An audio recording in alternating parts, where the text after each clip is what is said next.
টেবিলটা সেজেছিল আর ভালোবাসায় ভরা খাবার দিয়ে সাজানো। সাজানো টেবিল, মন ভরানো খাবার, ভালোবাসা দিয়ে পরিবেশন। খাবার শুধু মুখের না, চোখেরও আনন্দ। টেবিলটা বলে দিচ্ছে সব।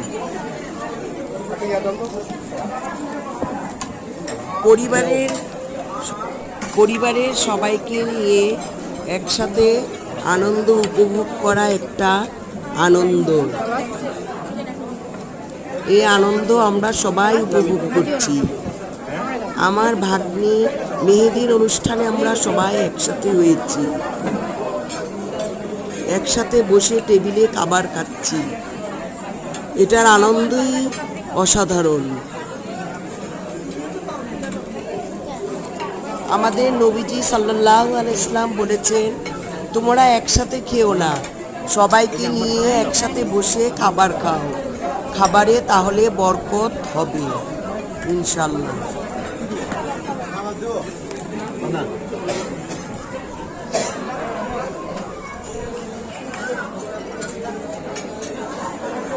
Cheers.